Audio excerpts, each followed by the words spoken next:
Now I'm excited to introduce a friend and longtime colleague to the stage, joining us from New York. Dr. Vivian Lee is president of health platforms at Verily Life Sciences, an alphabet company whose mission is to apply digital solutions that enable people to enjoy healthier lives. A passionate champion of improving health in the United States and worldwide, Vivian works closely with Verily's clinical and engineering teams to develop products and platforms that support the successful transformation of health systems to value and advance the co-production of health with patients, their caregivers, and their communities.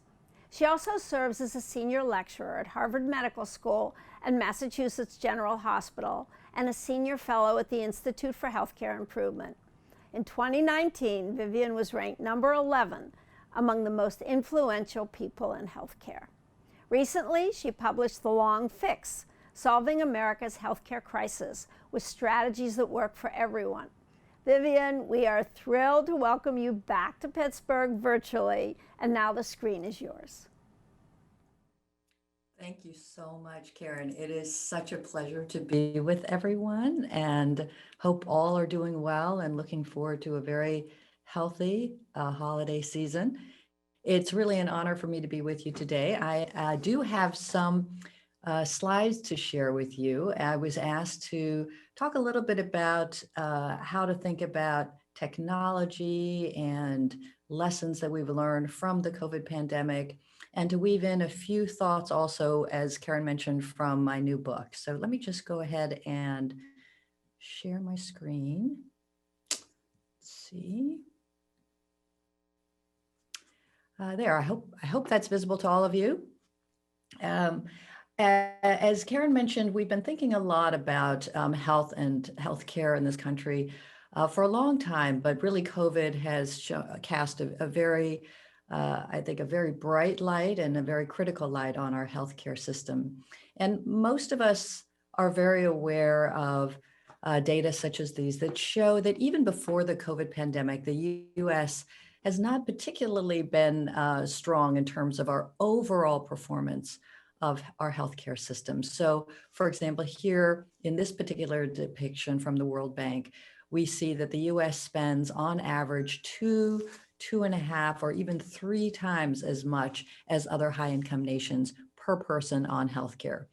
That's a lot more money. And despite spending at least twice as much as many of these countries, our overall performance as a population is really poor. So for life expectancy, on average, a baby born today in the US will live 4, 5, or even 6 years less than the average baby born, say, in Switzerland or Germany or in Australia or Japan. And that's really a shocking statistic given how much we are spending. And of course, the main reason for that is the wide disparities. And one of the biggest lines of disparity is between those who have health insurance, access to healthcare, and those who don't. And we know that as a result of the Affordable Care Act, we saw significant improvements, which then started to decline with the COVID pandemic and rising unemployment. And really, the news about the pandemic is certainly not getting any better right now in terms of our public health response to it. But thank goodness for our scientists and the development of these vaccines, which I really think are miraculous, as do I feel the courage and the commitment of our frontline healthcare workers. And I do hope that one silver lining is that we are attracting some of the best and brightest to healthcare administration, and to science as a result of the COVID pandemic. I hope that's a little bit of a silver lining to this experience that we're going through. What is not a silver lining is, of course, not only is the effect of COVID on our health and our healthcare system so traumatic, but also its impact on our economy. And we are, of course, talking about yet another big bill that will continue to support everyone through the pandemic, which is important, but which will also add to our national deficit. And that, in turn, because healthcare makes up about 18% of the US economy, has significant implications for how we will think about paying for healthcare going forward.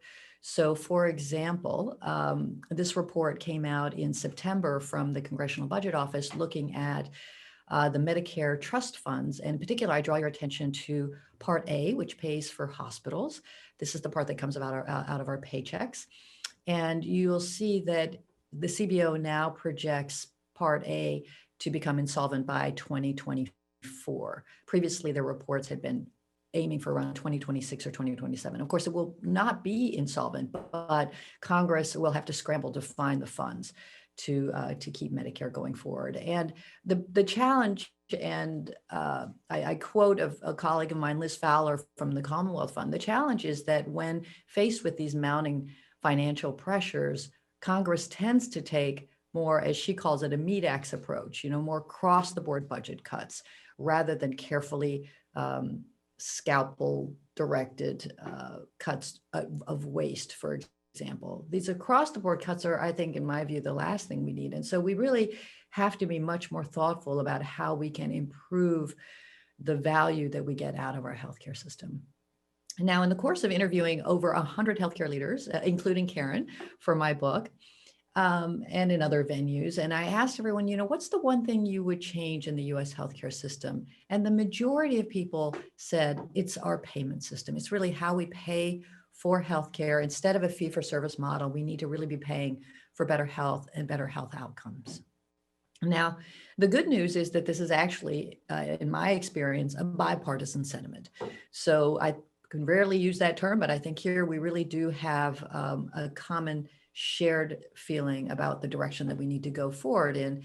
And what also is shared is a recognition that it's just not that easy to move a multi-trillion-dollar healthcare system from fee-for-service, where I, as a former healthcare CEO, was rewarded for doing as many MRIs and many procedures as possible, to a value-based care system where we're really encouraging people to prevent, to avoid hospitalization. And if only it were as easy as a slide, may wave your magic wand and boom, we've moved to value-based care. It's actually very difficult. And that's really what led me to write this book, was to really talk about wonderful lessons from across the country.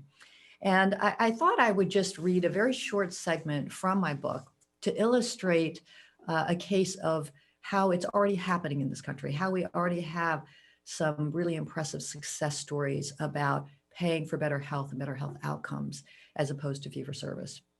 And so I'm going to read you a short segment from chapter 2 of The Long Fix. And this chapter is called An Apple a Day Keeps the Patient Away. And I'm talking with Chris Chen, who is now the CEO of Chen Med. And he's talking about how people used to talk about his father, who founded Chen Med. So I start with a quote. "Go see that crazy Chinese doctor who takes care of all the poor Cubans." Chris Chen grins as he tells me how people used to rave about his father's clinic in Miami. His father had started as a typical primary care doctor in private practice. He was paid fee for service, which meant the more patients he saw, the more he earned. Then in South Florida, in the early 1990s, a few insurance companies started experimenting with new ways to pay doctors. Instead of fee-for-service, they gave them a fixed amount per patient each year. If a patient needed expensive imaging, costly drugs, or long hospitalizations that added up to more than that amount, it was the doctor's problem.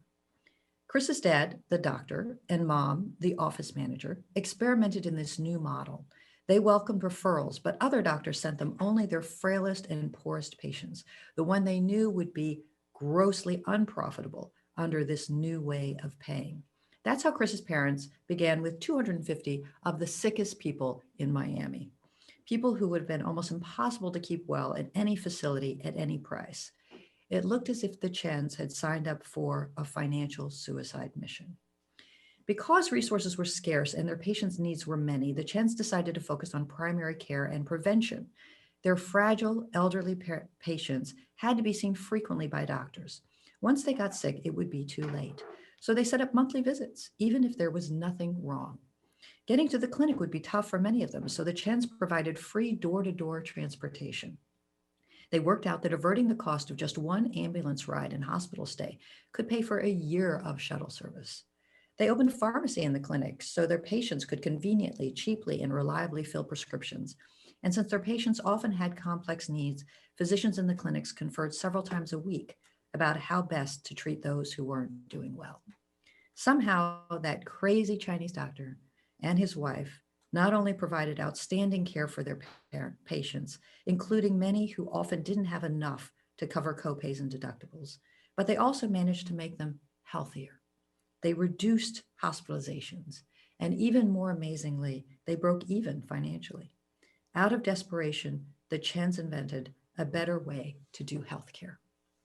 Now, this model that I've just described of having Medicare or the insurance company pay the physicians a fixed amount of money and then giving them the latitude to decide how to spend that money to keep people as healthy as possible and reduce hospitalizations.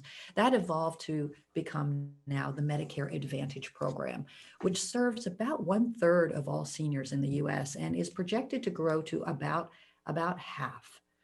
And interestingly, during the COVID pandemic, I reached out to the Chen Meds and Iora Healths and CareMores and the coastal meds of the country, these other Medicare Advantage groups. And I asked them, how have you been doing? And interestingly, they've actually fared very well because that consistent income from Medicare, monthly income, has enabled them to use those funds to keep their seniors healthy instead of the fee-for-service clinics where in the absence of services, when patients stayed away during COVID, they had to furlough so many of their doctors and nurses. So not only is this model a better one in terms of improving health and driving value, it's also creates a much more resilient healthcare system. So that's an example. And throughout the long fix, I talk about other examples of how our behavior would be changing or is changing to drive more value, whether it's us as patients and families and communities. Some terrific stories from the Jewish Health Foundation for the work being done in Pittsburgh, for example. Us as clinicians and delivery systems in terms of quality, safety, learning health systems. Think about what other industries, how they would behave. How would the drug industry, pharmaceutical industry be if we really rewarded them, only paid for drugs based on their actual cost effectiveness? And then a big consideration about payers. Employers are responsible for healthcare for more than half of Americans. I dedicate a chapter to just understanding what should employers be doing. And I think that's all the more relevant right now in the COVID pandemic. And then finally, after talking about the military health system, which is a very interesting government system, together with the VA, wrap it up with a set of policy reflections. So from the book, there are a number of lessons. And in this presentation, I thought I would highlight two particularly, and then share briefly a case study at the end, which is actually from my workplace from Verily, to talk a little bit about a broader way of thinking about preventing global public health crises outside and beyond COVID. So talking about healthcare system transformation and leading change, a very important theme for me is the role of leadership. And taking a lesson from Standard Business Change Management 101, I really try to draw attention to these particular components, how we need more data to engage people, patients, as well as physicians, staff, and trainees, and then how to really empower them. And in particular, with the focus on data, really thinking about what are new kinds of data that we need to be collecting in order to drive value. This is a slide taken from my old University of Utah days where we defined value as how do we improve the patient experience or service, quality, as well as the holy grail, the cost of care. And in particular, an example of how we engage physicians with measurement and data on quality. I share with you here this perfect care index dashboard that our orthopedic surgeons put together at the University of Utah. And here they were complaining about many of the quality metrics that were being used across the country, which are shown on this perfect care tracker on the lower part of this list, like PSIs or SCIT measures or 30-day readmission measures, for example. And they said, those are okay, but we actually have some measures that we think are even more predictive of better outcomes, like getting up and out of bed the day of surgery, or getting admitted to OTSS, which is the Orthopedic Trauma Surgery Service. So dedicated orthopedic care instead of general surgery care. And so by engaging them and by asking them, what do you think is important in terms of improving outcomes? we were able to create this perfect care index and identify opportunities like early mobility, like the fact that we were not getting people up and out of bed on the day of surgery to walk because our physical therapist had already gone home by the later half of the day. And so simply by moving our shift, our physical therapy shift, we were able to get everybody up and out of bed and actually measurably improved their care, reducing lengths of stay and complications of readmissions. And we actually published this work in JAMA. And that same model of engaging physicians is a theme that I talk about throughout my book. And there's some really great examples, for example, at Geisinger with their Proven Care program, or at Mayo, where they elevate clinicians and call them the experts and say, you know, here are some of the care pathways that our physicians have designed. And that tapping into the intrinsic motivation of physicians, expecting them to contribute their expertise, their mastery of the field, I think is a very important lesson for how we can drive a lot of the quality work forward in this country. Now, the more challenging part, I think, for all of us is really tackling costs. And I think this is ever more important now with the financial pressures that COVID has put on our healthcare system. And so just very briefly, I want to share, I won't do any reading from the book now in the interest of time, but I will share some of the highlights of this particular line of thinking, which is that in order to really reduce costs, we need to understand how much it costs for us to run our business in healthcare.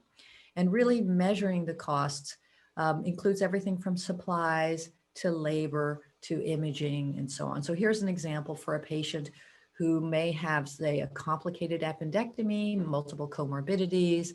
And in order to figure out the costs of what it took us as a healthcare system to provide care, not what we were going to bill or charge, but what it cost us, we had to add up labor, supplies, imaging, pharmacy, and came up with total costs of care. And for the first time as clinicians seeing these data, what we observe is the variability, how much variation there is in the way in which we practice. So here, total joint replacements across 10 orthopedic surgeons. And the first thing that you see is there's a lot of variation in how much it cost us to provide this service. And even the components, the little color bars are pharmacy, lab, operating room time, length of stay in the hospital. Even there you see enormous amounts of variation, almost at everything that you look at. And so here, this is a slide from our JAMA article, which basically shows in blue the quality metrics sort of zigzagging up with time, like the perfect care index. And then in red, as we see quality improve, length of stay is reduced, readmissions are reduced, complications are reduced, we see costs also declining. And a very important fact, probably one of the most important take homes in this part, if you're in a healthcare system, is that for most of our hospital-based care, we are paid by DRGs, disease-related groups, which means we are paid a fixed amount of money to care for patients, for example, getting total hips replaced. And as a result, if we're able to lower the costs, our costs, those savings actually net to our bottom line. And so what we saw at the University of Utah here is that a significant improvement in our operating margin. So in gray, we have the national operating margins for nonprofit hospitals at the time, around 2 or 3%. I inherited a system in Utah that had a margin of about 4% when I started. And you can see that with these kinds of value initiatives, we were able to more than double our overall system margin, again, because the savings on the inpatient care side were mostly DRG based. And as a result, reducing those costs significantly improved margin. And of course, at the same time, really continuing to drive quality. These are similar kinds of tools now with now more artificial intelligence and other capabilities we're actually developing at Verily. I will take a couple of minutes to talk about co-producing health with digital technologies. Just very briefly say that I think we understand now more than ever how important digital and telehealth are. So many of our COVID patients had underlying chronic conditions. And so as a result, telehealth has just taken off since the COVID pandemic. I think there are an enormous new applications. So I just show a few of the digital health solutions out there, including Omada, Livongo, Virta, for example, in the diabetes space. We also have a product in this space called Onduo. They're, I would say, all relatively similar. I'm sure I'm not supposed to say that, but they are relatively similar in using new technologies to enable patients to get care outside of the four walls of the clinics and hospitals, which has been ever more important during the COVID pandemic. And really, the lesson here for me is that we're just in the early stages, in my view, of digital health. And when I give this talk to medical students and residents and fellows, I always say, you know, how many of you have tried a digital solution, whether it's a wellness app, a fitness app, or if you have a chronic condition, a chronic disease app? Because I strongly encourage you to try these. This is going to be a part of our standard healthcare armamentarium. We're very early in this, but the ability to engage people with personalized data using, say, a continuous glucose monitor, looking at your blood sugars. In this case, you take pictures of your meals and snacks. So for the first time, people with type 2 diabetes can make a visual association between, let's say, this breakfast muffin, not the best choice in terms of a breakfast option, but maybe we have a little bit of AI to recommend and to say, well, you know, in the last month, Karen, for you, you know, oatmeal was really way better than the eggs and toast, but Vivian, the eggs and toast did much better for you.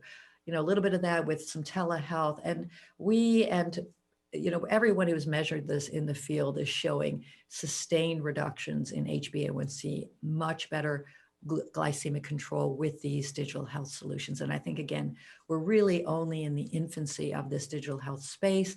Ever more important when we recognize just how much health behaviors that are the most influenced by these apps are really driving health outcomes.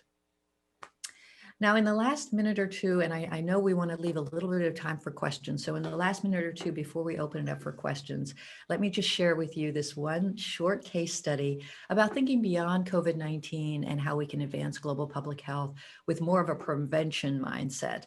And this is a project that is being done within Verily, which is the company where I work. And it's really focused on eradicating mosquito-borne diseases, particularly those carried by Aedes aegypti, such as yellow fever, dengue, chikungunya, and Zika. And Aedes aegypti is actually very interesting. It is an invasive species in most of the world. It's endemic only in some small parts of Africa. Was actually brought around the globe through the slave trade. And so many organizations have targeted Aedes aegypti. And one fact about them that others have made is that if you infect males with Wolbachia is a bacteria that is the most prevalent bacteria in the world, in most insects and animal species, not so much in humans. And for whatever reason, it's just doesn't live in humans, but it does live in most insects, but not Aedes aegypti. So if you introduce Wolbachia to Aedes aegypti, when the males mate with the local population, the eggs don't hatch. So essentially you're creating sterile males. And so what we've done at Verily is to create this ginormous mosquito factory and to use a lot of our AI tools and engineering optimization to create this product, I guess it is really, of sterile males. And here's a picture of our larval rearing robots and an example of the AI that we use to sort the males from the females. Very important fact, female mosquitoes are the ones that bite, males don't, which is why we only want to release the males if we can. And so early on, we did this pilot study in Fresno with all the relevant approval processes, as you can imagine.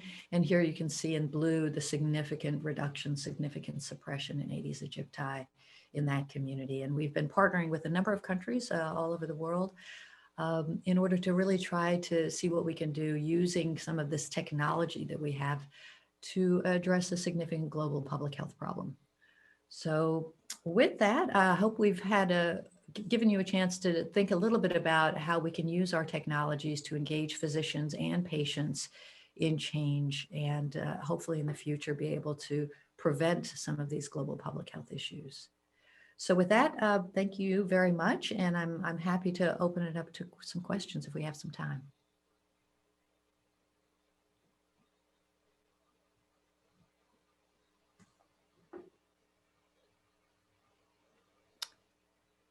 So it looks like maybe if I'm managing questions on my own, I see a question from the team. What is the future of healthcare look like with new tech giants entering the world? That's a very interesting question, because I think I would actually say that what I really see as probably the most fascinating is just how many startups in general there are in the technology sector coming into healthcare. Of course, also there are the big tech giants joining as well, but many of the most interesting innovations I'm seeing in some of the smaller startups. And we can see so many different opportunities in healthcare. You know, when I first joined, I was trying to explain some of our team members how we really do still use fax machines in healthcare, and how we do still have CDs. We would give our patients, you know, their medical records on CD, burn them on CDs, and I wasn't just talking about museum pieces, you know. So there's an enormous amount of opportunity, and I guess I'll say it can be everything from engaging people with digital health apps, building new tools for clinicians to better predict when patients are going to decline. How do we intervene earlier? How do we prevent those declines? How do we really personalize healthcare so that we aren't treating everybody like a 70-kilogram white male like we learned in medical school, and instead really customizing our care to them and to their individual social conditions as well as biological and physiologic conditions. And probably most importantly, I think what's interesting coming from the technology sector is the pace of change and the willingness to think really boldly and to think about people and not as patients. So that it's really about how do we meet people where they are, how do we meet their needs? And I think that's something that we've been missing in healthcare. So what I hope to see is a real partnership between technology and healthcare professionals. And if we can see that partnership really develop in a rich way, then I think we will start to see products that are built that can be really successful.